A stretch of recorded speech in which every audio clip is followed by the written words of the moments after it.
Hello, welcome to Cooking Time. I'm David Martone, Executive Chef at Classic Time Cooking School in Westfield, New Jersey.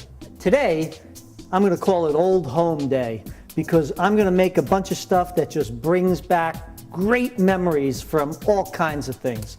I'm going to start off, and none of this makes a whole lot of sense that it really goes together as much as it's just a bunch of, most of it's Italian because I grew up in an Italian family in Jersey City, but it's some family recipes, it's some recipes from good friends, it's some recipes from friends of friends and their mothers and just all kinds of great stuff. So I'm going to start off with a recipe from my Uncle Mickey, who made the best banana bread I've ever had. And it was just such a simple recipe.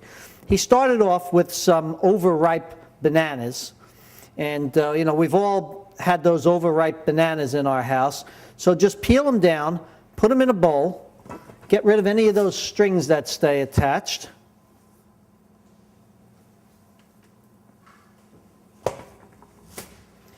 And to that, we're going to add a whole egg.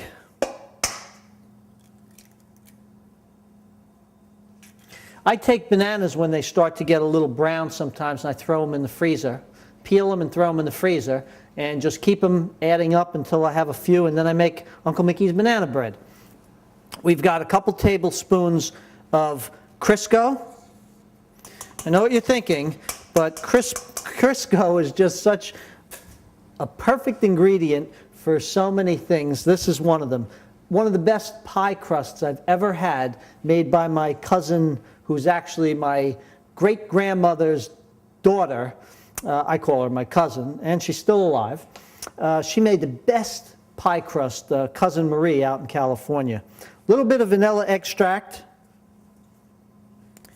and some sugar. Now I want to kind of blend all that up, so I'm going to use what's called a pastry blender, which is a great tool for cutting up butter, cutting up bananas, anything solid that you want to cut up into something dry. So I'll just mash this all up.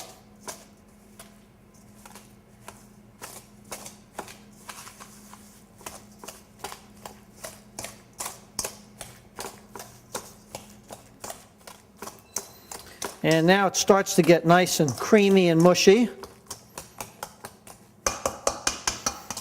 Get everything off the pastry blender a couple times and reblend so that you don't get any large chunks. Now I'm going to blend into that some simple Bisquick mix.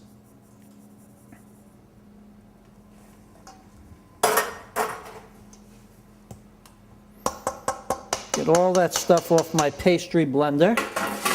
And now I'm going to mix it up with a wooden spoon until it forms a batter with that Bisquick. Every time I go visit my Uncle Mickey, he lived out in California, Southern California, down in a little town called Arcadia, which is next to El Monte. He would always make me a banana bread. My family always cooks. You name it, you go someplace, and if they think your favorite is something, they're going to make it for you. My cousin Marie, who I was mentioning before, who's actually my great-grandmother's, my great-grandmother's sister's daughter, Aunt Josephine, who's my great-grandmother's sister.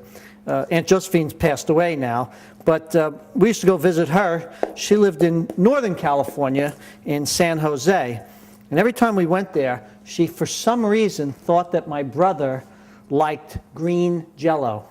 Now, my brother couldn't even look at green Jell-O, but she thought that was his favorite. So every time we went, she'd say, "Look, Walter, I made the green Jell-O for you."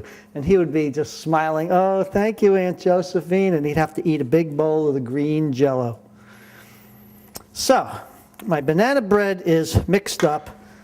Got a nice thick batter. Uncle Mickey used to put in walnuts. Sometimes I just break them up if they're a little bit too big. And that's optional. You can put more or less or none at all. And I've got a loaf pan that I've sprayed with a baking spray. And we mix those walnuts in nicely. We're going to pour that all into the pan.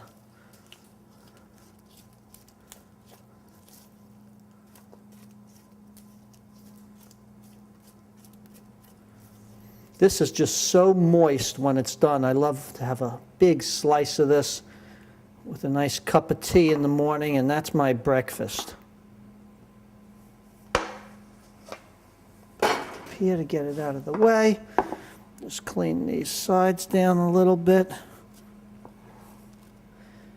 And I'm going to pop that right into my oven. So it's about half filled, it'll rise a bit.